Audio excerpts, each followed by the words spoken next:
HDS ആണ് തീരുമാനമെടുക്കുന്നത് തടസ്സം അതുകൊണ്ട് പങ്കെടുക്കുമെന്നാണ് എന്റെ അഭിപ്രായം. ആ സമയത്ത് അവിടെ CPIM പ്രതിനിധി ഒന്നേ ഉള്ളൂ, സഖാവ് M മെഹബൂബാണ്. സഖാവ് M മെഹബൂബ് അന്ന് വേറെ എവിടെ ഒരു പ്രോഗ്രാമിലാണ്, അതിൽ പങ്കെടുത്തിട്ടില്ല. അത് നോക്കിയാൽ കാണാൻ പറ്റുമല്ലോ. സഖാവിനെ ഞാൻ ഫോണിൽ വിളിച്ചതിനെക്കുറിച്ച് ചർച്ചയും ചെയ്തിരുന്നു.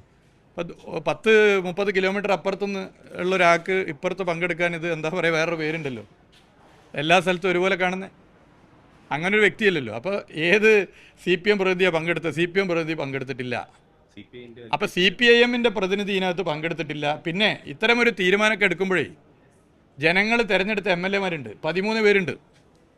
ആ 13 പേരോട് അഭിപ്രായം ചോദിക്കണം. എന്നോട് ചോദിച്ചിട്ടില്ല. അതെനിക്ക് ഉറപ്പിച്ച് പറയാൻ പറ്റും. പരിമിതമായ നിരക്കാണ് ഏർപ്പെടുത്തിയിട്ടുള്ളത് എന്നുള്ളതാണ് ജയന്ത് എംഎൽഎയുടെ ന്യായീകരണം. അല്ല, ഞാൻ പറഞ്ഞല്ലോ, ഇത് എന്ത് താല്പര്യത്തിൻ്റെ ഭാഗമായിട്ടാണ് സർക്കാർ കോഴിക്കോട് മെഡിക്കൽ കോളേജിൻ്റെ പ്രത്യേകത എന്താ? കോഴിക്കോട് മെഡിക്കൽ കോളേജിൽ ഒരുപാട് സാധാരണ മനുഷ്യർ ആശ്രയിക്കുന്ന കോളേജാണ്.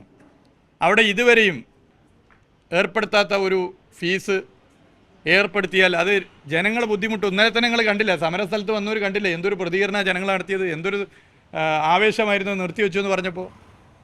അപ്പോൾ എല്ലാവർക്കും അറിയുന്നു. അപ്പോൾ ഈ സ്വന്തം ഗവൺമെൻറ്റിൽ നിന്നും ലഭിക്കേണ്ട ഫണ്ട് വാങ്ങിയെടുക്കാൻ പറ്റാത്തതിൻ്റെ പ്രയാസം ജനങ്ങളിൽ തീർക്കാൻ അനുവദിക്കില്ല.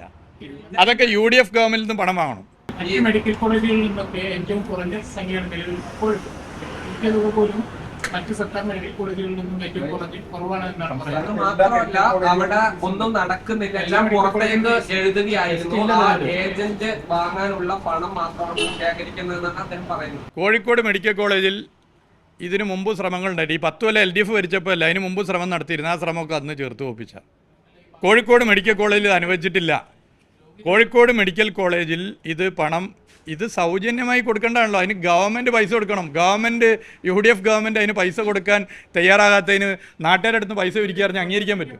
അല്ല, അത് ഇതുവരെ പ്രവർത്തിച്ചിട്ടില്ല എന്നാണ് ജയന്ത് MLA പറയുന്നത്. ഇവിടെ ഞാൻ പറഞ്ഞുതരാം, ഇത് സ്ഥിരമായി ഇതിന് സൗജന്യമായി കിട്ടുന്നത്. അവിടെ മരുന്നുണ്ട്, നിങ്ങൾ പോയി നോക്ക്. നിങ്ങൾ പലരും റിപ്പോർട്ട് ചെയ്തല്ലേ, ഈ അസുഖങ്ങൾക്കുള്ള മരുന്ന് സൗജന്യമായി നൽകിയിരുന്ന മരുന്ന് ഇന്ന് കോഴിക്കോട് മെഡിക്കൽ കോളേജിലുണ്ടോ? മരുന്നില്ല. ഗവൺമെൻറ് ചികിത്സ നൽകുന്ന കാര്യത്തിൽ ഫീസ് ഈടാക്കുന്നു. നേരത്തെ സ്റ്റേറ്റ് ഗവൺമെൻറ് ഇതിനൊക്കെ പൈസ നൽകിയിരുന്നു. ഇപ്പോൾ പൈസ നൽകുന്നില്ല, പണം നൽകുന്നില്ല. അതാണ് പ്രശ്നം. അപ്പോൾ MLA ചെയ്യേണ്ടത്, സ്വന്തം പാർട്ടി ഭരിക്കുന്ന ഗവൺമെൻറ്റാണ്, ധനകാര്യ വകുപ്പ് മന്ത്രി മുഖ്യമന്ത്രി കൂടിയാണ്. അദ്ദേഹത്തിന് ധനകാര്യ വകുപ്പ് മന്ത്രിയോട് നേരിട്ട് പറയാൻ പ്രയാസമുണ്ടോ എനിക്കറിയില്ല. എന്തായാലും അവിടെ നിന്ന് പൈസ വാങ്ങിയെടുക്കുന്നതിൽ പരാജയപ്പെട്ടാൽ അത് ജനങ്ങളുടെ മേലെ അടിച്ചേൽപ്പിക്കാൻ അനുവദിക്കില്ല. നൽകിയിട്ടില്ല. അന്ന് മന്ത്രിയായിരുന്നപ്പോൾ ഊരിനോ പോലും. ഞാൻ ആരോഗ്യ വകുപ്പ് മന്ത്രി അല്ലായിരുന്നല്ലോ, ഞാൻ പൊതുമരാമത്ത് ടൂറിസം വകുപ്പ് മന്ത്രിയല്ലേ. അല്ല, എന്നാൽ പിന്നെ 140 MLA-മാർ പോരെ മെഡിക്കൽ കോളേജിലും സർക്കാർ ആശുപത്രിയിലും ഫണ്ട് നൽകാൻ? 140 ആരോഗ്യവകുപ്പ് മന്ത്രി വേണോ? നിങ്ങൾ എന്തായി പറയുന്നത്? അല്ല, ആരുണ്ടെങ്കിലും എല്ലാ ജില്ലയിലെ ഓരോ മെഡിക്കൽ കോളേജുള്ള ജില്ലയിലെ നിങ്ങൾ ഓരോ മെഡിക്കൽ കോളേജുള്ള ജില്ലയും പോയി നോക്കുക. അവിടുത്തെ MLA-മാർ ഫണ്ട് കൊടുത്തിട്ടാണോ ആശുപത്രി നിൽക്കൽ? ഇപ്പോൾ ഈ ഗവൺമെൻറ് വന്നപ്പോഴും ഒരു പുതിയ ആലോചന വരെ നടത്തിയിട്ടുണ്ട്. എല്ലാ MLA-മാരും കൂടി പൈസ കൊടുക്കണം.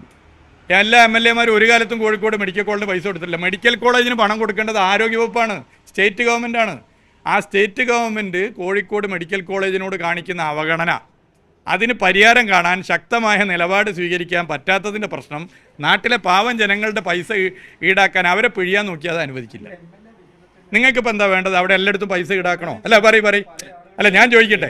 അല്ല, എൻ്റെ സിമ്പിൾ ക്വസ്റ്റ്യൻ, കോഴിക്കോട് മെഡിക്കൽ കോളേജിൽ ഇതുവരെ പൈസ ഈടാക്കാത്തതിന് മുഴുവനും പൈസ ഈടാക്കാനും അവിടെ സൗജന്യമായി ലഭിച്ചിരുന്ന അല്ലെങ്കിൽ ലഭിച്ചുകൊണ്ടിരുന്ന മരുന്ന് കിട്ടാതിരിക്കലും അല്ലല്ലോ നിങ്ങളുടെ ആഗ്രഹമാണോ? അതല്ല എൻ്റെ ആഗ്രഹം. പിന്നെ അതിൽ വെറുതെ വർത്തമാനം പറഞ്ഞിട്ട് കാര്യമുണ്ടോ?